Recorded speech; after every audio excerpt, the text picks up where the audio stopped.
Hello, everyone. Welcome back to the Burning Road Podcast. I'm Jake Scarborough, joined by my co-hosts Fidel Fabian, Sal Zavala, and Matthew Stotts. How you guys doing today? Be Feeling good. Well, awesome. well, we got quite a bit to talk about this week. Obviously, with some rumors, predictions as usual, and race reviews. We are approaching the biggest race weekend of the year across all motorsports. Obviously, Memorial Day weekend racing get like 12 races going on the same day, so something you don't see a lot of. But nevertheless, to rewind to this past weekend's races, we had Formula One that was supposed to race at Imola.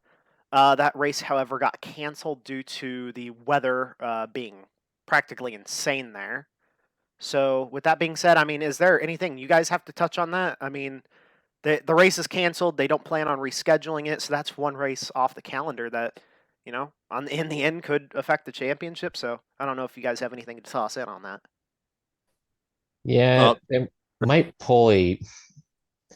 Sorry if I cut you off right there, Stats, but it might pull like a NASCAR to one where at the end of the season they added on another race after the championship is already over. Maybe they might do that or just add on another race where teams and drivers were supposed to have a day off or a weekend off, but I think the FIA finally had a good call for once and decided not to race in hurricane like conditions.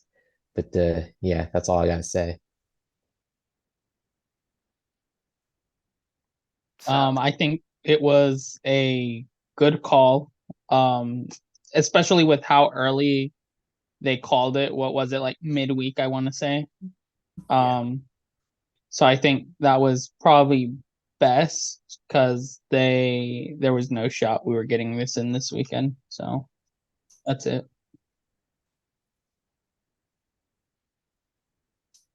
Matthew? Oh, oh yeah. I mean, good call. Just prayers up to the people. The whole city, town, and all that. That's going through for everybody. So just prayers to them. Well, nevertheless, moving on from Formula One, we had qualifications for the Indy 500. 34 cars tried entering this year's race. The one driver getting bumped is honestly a name that you didn't expect. Graham Rahal ended up getting bumped from the field. All four Rahal, Letterman, Lanigan cars were in the bottom five. So obviously that team lacking speed thereof, but Catherine Legg was the only one to actually lock herself in ahead of bump day. Rahal getting bumped, and obviously a bunch of things going on after that. When in practice, what day was it? Monday. Yeah. Yeah. Yeah, Monday, an incident involving Stephen Wilson and Catherine Legg resulted in Stephen Wilson having a broken back. He has gotten out of surgery this morning. But with that being said, he will not be participating in the Indy 500, obviously, as it was already announced that Graham Rahal, who was bumped out, is filling in his spot. So obviously, good news for Rahal fans, but still something you don't want to see in IndyCar and as a motorsports fan in general. So, any light you guys want to shed on either situation going on from qualifying? No, not really. It really explained itself. Felt bad for Rahal and basically the entirety of RLL. I felt like they really underperformed throughout practice and qualifying for the Indy 500.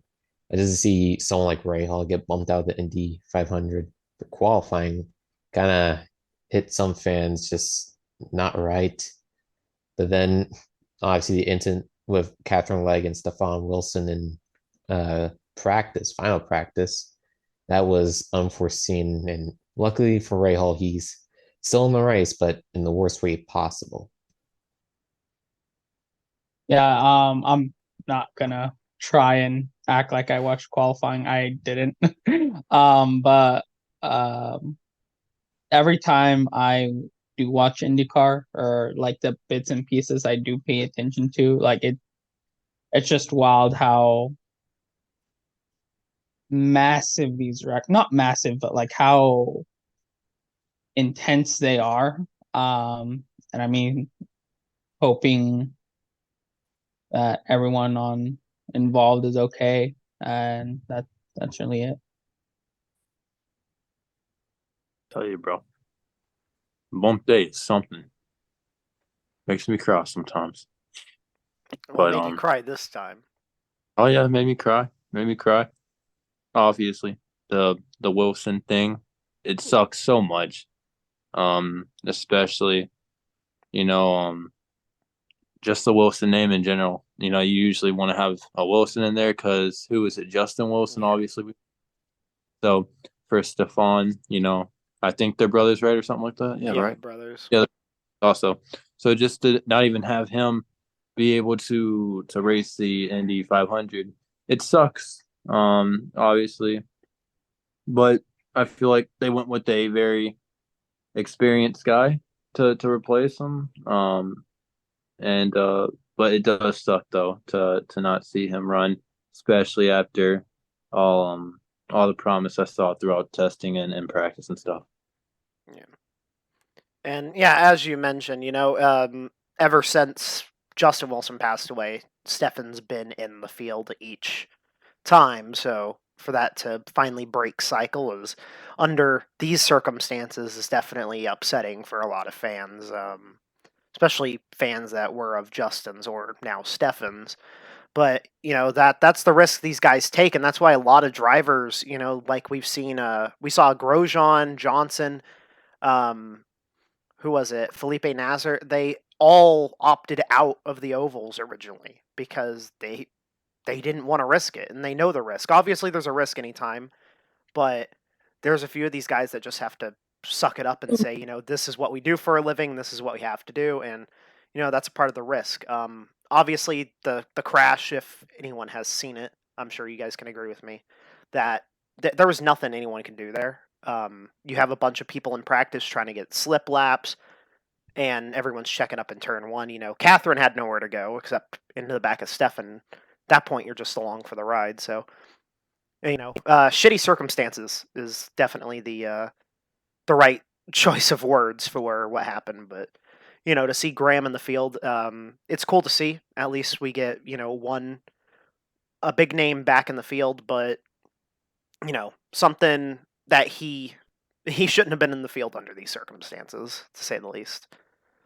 Moving forward, however, NASCAR made its return to North Wilkesboro after how many years? What, their last year was 93? 27, Jeez, 27, 96. 26 years. 96. Okay. So, yeah.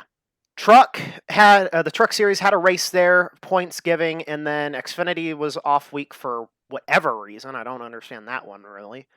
And then Cup having its All Star race. Not a lot of happy fans. I'm going to leave this to you guys to kind of talk over because I'm sure I'm not the only one that has bad views as well as many other fans. So, Fabian, your toss on that? Yeah, just to start off, Larson was just dominant the entire weekend. He won stage two and the race in the truck series and went on to go win the all-star race in the cup series. Feel like the truck series race, it was decent. It put on a good show. There was some good racing here and there, a lot of drama, but mostly tire strategy happening in that truck race. Gotta give it like an 8 out of 10. For the all-star race, it was just a snooze fest. Like Larson put it best, saying that he put on a old-fashioned ass whooping because back in the day, you'll see drivers just continue to have the lead for nearly the entire race, win the race, and say just an average day in the office. This next gen car needs a lot of work on short tracks. We saw it at Martinsville, we saw it at Richmond, we saw it at Phoenix. It's just not putting on the best product right now. But yeah, not much to say. I'm probably in the very, very minority. I thought it was a decent race. Um, you bring back an old school track and you get someone like Larson to give you a old school ass whooping basically. Um as much as I feel there are people who overhype Larson a lot, he is right now debatable best, definitely top 3. You could throw him in anything. I'm really excited to see him next year for the 500. You can throw him in anything, and you can almost put money that he will finish first, or he's gonna do whatever he can to do it. Another thing that was kind of brought to my attention, I never went back to watch like old races there at North Wilkesboro, but I mean, none of the races from what I had heard and even what the last race went like, none of the races had really ever been like, oh, close finishes or anything like that. It was always in a dominating car kicking everyone else's ass. It was cool to see all the like stuff they lined up, like just talking about the history, um, drivers coming out to see this race. I think Junior and what is it, Marcus Smith, right? I think they did a fantastic job at this event. I wouldn't be surprised to see it back here next year, which, if I believe correctly, they were actually promoting. If you lock in your 2024 seats, you get like a backpack or something. Yeah. So I'm not going to be shocked for this to come back. I would say maybe another year, max 2 years. Then you start looking at a repave or whatever you need to do for this car to give you that good product that fans nowadays want to see. But yeah, I enjoyed the race. I, as much as I loved going to the All-Star race in Texas, it wasn't right for that track. The environment, the show was great. The racing product was not. Um, and I just loved having an all-star race for the first time since I don't know when, without any gimmicks at all. Just your halfway break and go for the money. So that's kind of where I stand on that.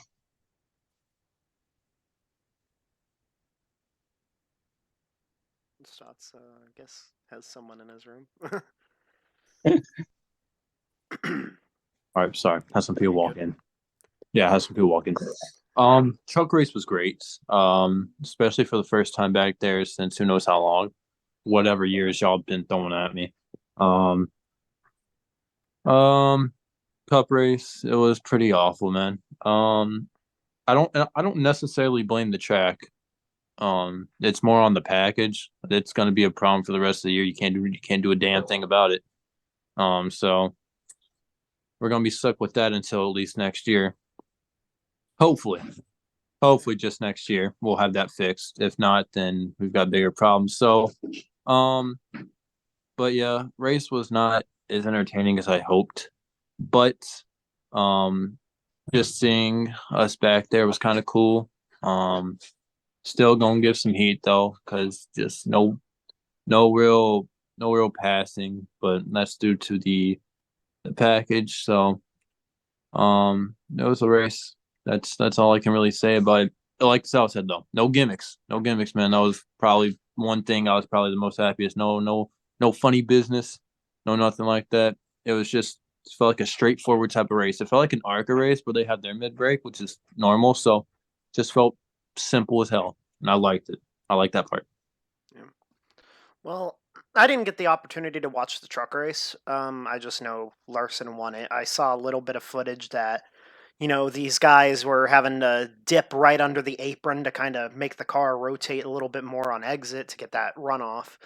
But aside from that, when it comes to the cup race, I mean, yeah, I agree. I like the fact that there were no gimmicks for once. It was just your standard all-star race. Um, but I think what was the statistic? Two different leaders, but four lead changes. It was something ridiculous like that. Larson leading, what was it, 140 something laps of the race out of 200. So, I mean, depending on how you look at it, obviously there are people that say, oh, well, we need to see a lot more changes. There's no reason someone should be able to do that. The way I look at it is that's what NASCAR used to be. You showed up with the best car in the field, you were going to go do that. We saw it plenty of times, but now we're in the modern era where people don't believe that's what should happen. They want the races to be closer. Yeah, I agree. The race was pretty boring because you couldn't pass. We saw guys that started second and fourth, just starting on the outside line sent you all the way back outside the top 10 just because of how good the bottom was and you couldn't get anywhere on the top. So I do agree with Stotts. I don't blame the track for it. It's obviously the package. Everyone's been complaining about the short track package for years now. We felt like after Phoenix, maybe they finally figured something out. But, fixing the package, getting a repave on this track, that could totally fix it. I believe they're supposed to do a repave after this year. I'm not entirely sure. But nevertheless, it's one of those races where it's like nice to see it back. I'm glad they kind of showed it off in an all-star race rather than just making it a points race right off the bat, because that was probably the best way to go about it. But, there's obviously a lot of changes that need to be made if they want to stay on the entertainment side rather than looking like how NASCAR did in the 80s and 90s. So, Larson sweeping the weekend, that, what do you expect from that? He, from what I saw, owned the truck race, obviously owned the cup race. I feel like he's got a lot of momentum going on, and I have to agree with Sal. He's one of those guys where you can put him in anything, he's got to find a way to win, or at least find a way to, run up front. So, fast learner, call him that. It's cool to see a guy that's never raced there ever to sweep a weekend like that instead of some of these guys that have actually touched that track before in some sort of equipment. But nevertheless, we've got some rumors going on. So to keep it on the NASCAR subject, obviously NASCAR did announce that Alex Bowman will be back in the 48 this weekend for the Coke 600 after having an injury. And on top of that, the rumors of who was replacing him, and obviously Chase Elliott when Chase was injured. Josh Berry, the rumors going on that he is going to be Kevin Harvick's replacement after he retires at the end of the year, going to Stuart Haas in the number 4. So I'm not sure if any of you guys have anything to say regarding Bowman's return or the Josh Berry rumors. Yeah, we gotta keep a close eye on how Bowman's gonna perform after his injury. With Elliott, he's just been the same ever since he came back with his broken leg. Top 5 from North Wilkesboro from last weekend. Just gotta see how is Bowman gonna adapt coming back to the car after being out for so many weeks. But with Josh Berry, I don't know. We always see with drivers, they say that they're having conversations with this one team, but then after those conversations, they end up with a completely different team. Last year, we thought Kyle Busch was going to go to the 41 with Stuart Haas, but then it ended up being with the 8 with Richard Childress Racing. But yeah, we just gotta keep a close eye on those two and just see what happens in the future. With the Bowman thing, it's gonna be tough for him, and even still with Chase, honestly. You're coming back in Bowman's case from a pretty serious injury, a back injury, and you're coming back to the longest race on the schedule. I wouldn't be shocked if they do have a standby driver for him. I know part of like the evaluation NASCAR did for him to see if he was ready was he actually ran a couple laps over at North Wilkesboro. So who knows how comfortable he is, if he feels like he's comfortable enough to at least go through what these 4 or 5 hours that he's going to be in the car at Charlotte.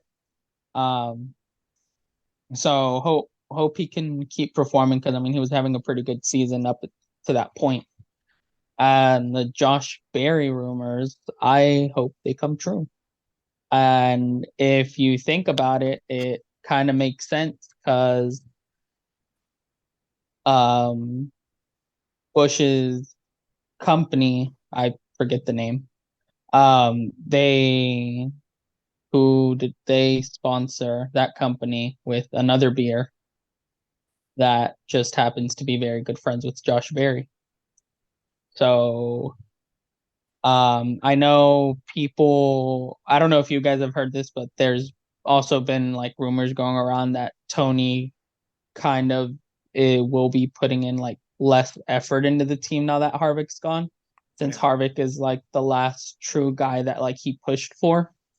And I know another rumor that's kind of been going around is if that was to happen, who does this open a spot for that's also just so happened to be looking for a cup team? So rather it's with Dell Jr. taking some part of Haas or Tony continues to keep his involvement with the team, I think this would be great for Barry. I don't think it'd be the kind of what's it called, like rebuild that people would think, because I mean you got to think Barry's up there in age 2. So exactly how many good prime years can he give you? But I hope it goes through. I hope he does well, and I'll definitely be cheering for him. Mm-hmm, mm-hmm. The Bowman news. It's interesting. I like 600 miles. Is that 600 miles, man? Personally, I'd be tripping if I tried to come back then. That's crazy. Um, he ran laps like you said, North Wilkesboro for the test or whatever. Um, it's going to be interesting to see how long he'll be able to stay in the car. If he can stay in there for the whole time, then props. At least it looks like he's 100% good and all that. But I do show a little concern for him. Because maybe some people don't look at it like this, but I could look at this situation as like a rush type of thing. I mean, obviously he was cleared technically and all that, but like physically for him, it could be rushed. I mean, he may not show it towards the NASCAR people or whatever. He might not show it in the test, but we'll figure out if it was the right move for him to come back. And for some reason at this time, good for him to come back though. Obviously he had the concussion last year. I was last year, I think, yeah. And we didn't see him. We didn't see him again until this year, or I think, right? He raced. He raced the Phoenix. last race last year. Yeah. Okay. Well, it's concerning though. But good for him to be back. No matter what. And then for Barry, as much as I dog, bro, Stuart Haas needs someone, bro. They need someone. And to be fair, there ain't that many drivers on the market.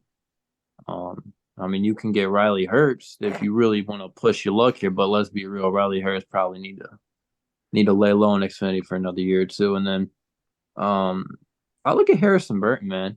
I truthfully look at Harrison. He's probably gonna get the 10 car. Let's keep it a buck here. Almirola, he gone. He gonna be gone after this year like he's supposed to. So, but I think I would call it a rebuild still, with Barry. Obviously, like you said, age, it's up there, but he's got the talent, truthfully. And I think he could probably help Briscoe. I don't know if you can really help Priest, but you can help Briscoe. And then Burton, if he is the one who would take over this, and that's my pick for that. He can probably help these two, even though they're more experienced. But no, I could definitely see Barry going to Stuart Haas. Well, I'm going to kind of pick apart stuff you said, Stotson, as well as Sal. Obviously, it's nice to see Bowman back. We saw him get injured in, a sprint car race. Obviously, scary wrecks like that happen more often than not in sprint cars or just dirt racing in general. So, to come back from an incident like that, I still wouldn't be surprised, as Sal said, that they have a relief driver like, Josh Berry on the sideline at the Coke 600 in case he can't finish the race.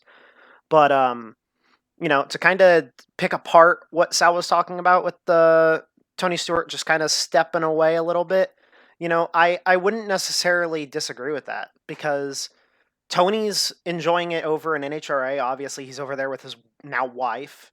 Obviously, he's going to have a dirt team tell the man's dead. Let's let's be real, this man's never going to close his dirt team. When it comes to NASCAR, I feel like he's one of those guys that has honestly lost his love for the sport. I feel like that happened while he was still racing, and he was happy to kind of just end his career when he did in the sport, retiring.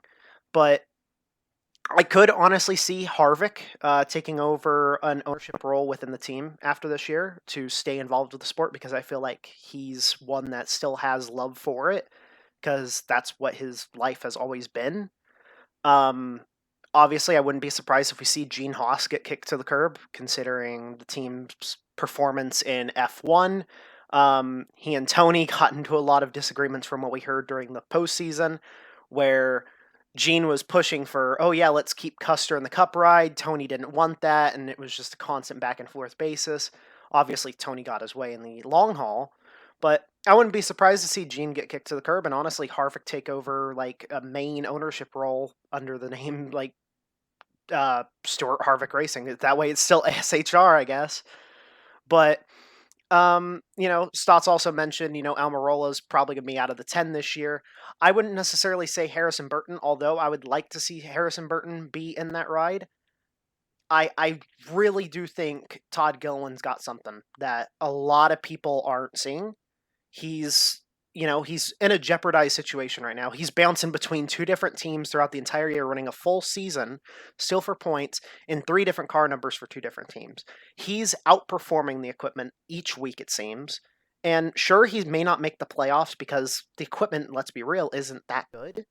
But all he has to do is outperform each week like he has been, and just put himself in a situation to where he is on the spotlight. And I do believe that he could end up in a ride like SHR, or maybe just go down to Xfinity, get a better ride there. I feel like this is an open door for Todd Gilliland. Harrison Burton also, he's just one of those guys that hasn't found the right footing in Cup, and I feel like that's because he really doesn't have teammates. Sure, there's the Penske partnership, but you don't get much from that. Let's be real. But obviously, I think enough people have confirmed it over the past few months that Josh Berry is going to SHR. So, that's going to be cool to see. You guys mentioned the age. Obviously, we see guys like Parker Kligerman, Daniel Hemrick. There are some of these guys that have been in the sport for years now. They're not kids anymore in terms of, when you look at contracts, they're not kids in terms of their age. So they're honestly just trying to make the rest of their living out of this. And, kudos to them, because they're going to stick around as long as they can. And, they have the right to do so. So to see Josh Berry possibly go to SHR, which I do think is going to happen, I feel like that could be an open door for the team as well. But nevertheless, we have the, biggest race weekend of the year.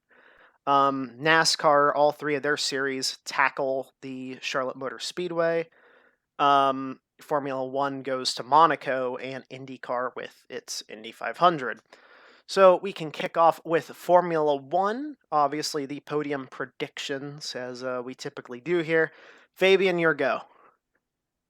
Well, for some odd reason, Fernando Alonso and social media has been at it once again. He decided to tweet the exact date of the Monaco Grand Prix. So he has something prepared for that day. So my podium prediction will be Verstappen in third, Sergio Perez in second, and Fernando Alonso finally breaking the winless streak at Monaco. I got Verstappen third, Alonso second, and Checo is gonna win it back to back. Fucking street horseman. All right, don't call me crazy, man, but there's something special, Third place, they're running a special livery this weekend. Oh my god. Special happens. Give me that boy Lando on the podium, okay? This is biased bullshit. And suck it.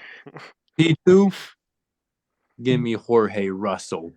I got faith the Mercedes can't, bro. I don't see a single Red Bull getting a podium. I don't see it. And then P1, give me the all-time GOAT. Give me Lewis Hamilton atop of that podium. If only Monaco was that exciting. Get this guy out of here. How do I? And I'm known for making the ice cold takes. On our hot. Okay, yeah. Well, if you know what, Matthew, if your podium 100% comes true, I owe you 100. How about that? 100 what? $100. I'm making sure you just said that part. Got you. If you get that entire podium correct, yeah. So you heard it here. Okay, so my podium predictions. I'm gonna go P3 Lewis Hamilton. I do believe that the Mercedes side pod upgrade does help them out to get to the podium. I'm going to say Fernando Alonso P2. Obviously, you're not getting around that train that he seems to lead every time we go to Monaco, especially the past couple of years. And the winner, I'm agreeing with Sal here. The king of the streets, Sergio Perez, is going to go back-to-back at Monaco. He's a merchant. He can't do anything else. Well, he's in the title fight, so, What title fight? Come on, bro. What you mean title fight? There's literally a title. I mean, yeah, they're going to give it to Max in the end anyways, but he's in the fight regardless. He's capable. He's like 15 back or something. Fight. He's in the fight. Hey, You're talking about 2023 Formula One World Champion Sergio Perez. Agreed. So Agreed. Up off his meat, man. You're a Lando fan. I got okay, I can ride it when I want. Pause. What? Okay, you know what? To get off that. Anyways, the Indy 500. IndyCar kind of does podiums, not really for the ovals, but I guess we can do podium predictions for the Indy 500. So Fabian, your go on that. All right. So in third place, I got Felix Rosenquist. Biased. In second, I got Will Power. And my winner for this year's Indy 500 will be Takuma Sato. Okay. Okay. Are we all in agreement that Sato's winning? Is that what's going on here? Literally, that. Yeah. I definitely am not because no, you're gonna get biased here. Hey, can I guess first? Can I guess first, bro? Can I guess first? Please? Yeah, sure. You know what? Yeah. You go first. Third place. It's a story you need to hear, man. Graham Rahal. Graham Rahal, man. Come on. He's in a better car. Keep that in mind. He is in a better car. He's driving no poo-poo RLL car. Okay? None of that. None of that turtle racing over there. None of that. Oh. Second place, give me Takuma Sato, because I don't want to agree with this kid. First place, I can't look at him serious. First place, I got Joseph Newgarden from USA. Sal, your go. all right, third place. I'll put Dixon. I haven't watched testing, so I'll put Dixon at third. Sato second. Okay. And Pato is gonna win the Indy 500. You know what? I guess that's not a bad pick since he, was runner up last year. He's got, a fire lit under his ass, but I don't know. What are you looking at? I think it's his roof. No, keep going. What's your prediction, big fella? What's my prediction? Oh, yeah, what you got? So I'm gonna say P3 is going to be Scott Dixon. P2 is none other than Spider-Man, Elio Castroneves. P1, I've been saying it all month. I have to agree with Fabian. Takuma Sato is going to win. He's going to get number 3. Same winners. Come on. Switch it up. Man, I've been saying it all month, so I'm convinced that that man's gonna get to 4 before he retires. He's gonna join Castro Neves in that exclusive club. It was pretty short, man. I tell you, he's a little midget. Anyways, all 3 series at Charlotte Motor Speedway for the oval race. Obviously, the oval doesn't happen until October. So, Fabian, your picks across the 3 series? Oof. For Cup, I'm gonna do it a bit backwards this time. For Cup, I'm gonna say Bubba. I don't know why. For some odd reason, these last couple of races, 2311 as a whole has gone a bit better since the first couple of races. Yeah, like won a race, but every other than that win, he's been okay. Bubba in the first 7 races was awful, but ever since those first 7, he was improving. I feel like Bubba's gonna win. For Xfinity, I'm I'm gonna say JHN. He's been doing great this season. I could see stats right below me. Yeah, John Nemechek has been doing great this season. I feel like he's gonna do great at at Charlotte. And for trucks, bit of a hard call, but I'm gonna say Corey Heim. I don't know why. I feel like Corey Heim's gonna do something. Alrighty. In trucks, Here comes Carson it. Hocevar is gonna win number 2. In Cup, Kyle Busch is gonna get Paulie Racing Picked their my first win. You say Cup, bro? No, in Xfinity. Xfinity. I thought bro said Cup. My fault. I heard Continue. Cup. And then in Cup, Charlotte Motor Speedway posted this, and it wasn't just a meme, it was a spoiler. Elliott. Chase Elliott's gonna lock himself up in them playoff The and script. start a championship run. The script. Well, it's either he locks it up or his legs do. My pick for my picks. Well, let's go trucks first. Yeah, I'm feeling myself today, man. So for trucks, I'm going Raja Cruz, and let me explain why. That man was zooming in ARCA. Obviously, ARCA truck's different, but he is a wheel man. I think it's gonna be a track where you gotta apply a lot of that wheel. That's Raja. That's his stuff, man. So Raja for trucks, Xfinity. Give me that boy Jay Chin. That's my boy. That's my boy, man. Kyle Busch guy ain't got shit on him, bro. Give me Jay. And then for Cup, give me that boy Chase Briscoe. Oh my god. Y'all sleeping last year. He was on it last year. He should have had it last year. Should have been his. He gonna win it this time. Kyle Larson ain't crap. Chase Elliott, who? Don't know him. It's Chase, but it's the other Chase. It's the real Chase. Chase Briscoe, baby.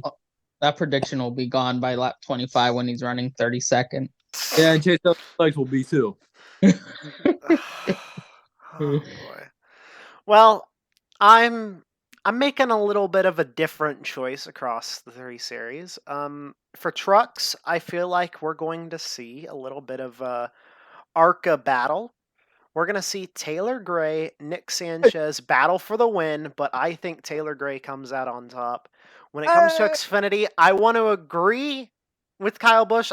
That's what I wanted to pick, but I've picked duplicate across the other 2, so I'm scrolling through here.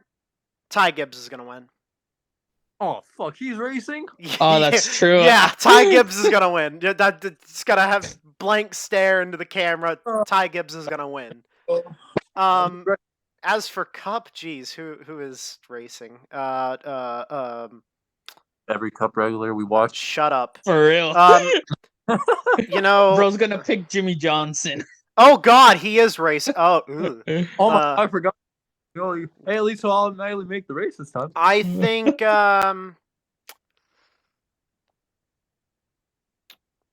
Let's see here. Ryan Blaney. Every Brian single Blaney. person we picked for Cup finished in the top 10 last weekend. Get out Well, of here with those stats. right, Anyways, right. what are you, ESPN? Yes. Also, I would like to say this. I feel like although we all picked someone else for trucks, I feel like there's a little bit inside of all of us that wants to see David Gillen win. No? Maybe? Maybe? Exactly. That'd be cool though to see David Gillen win the truck race. Also, Natalie Decker's in Xfinity, so Sorry. nevertheless, I think that just about covers everything. Is there anything else that needs to get tossed in? Nah. Oh, I'm sending my prayers and condolences to the Xfinity field. Why? Because they're about to get murdered in two separate ways. Hopefully that arthritis don't kick in. I'm sorry. I'm sorry. I'm sorry. I'm sorry. Wow. Jeez, Stotts is really our unfiltered person on here. That's Bro, Deadass got to like, all right, let's hurry this up. oh It's okay. also gonna Okay. rain for the weekend. All right. Well, nevertheless, that covers basically everything. So thank you all for tuning into this week's episode of the Burning Rubber Podcast. We'll see you guys next week, following our review of biggest weekend in motorsport. So we'll see you then. Goodbye.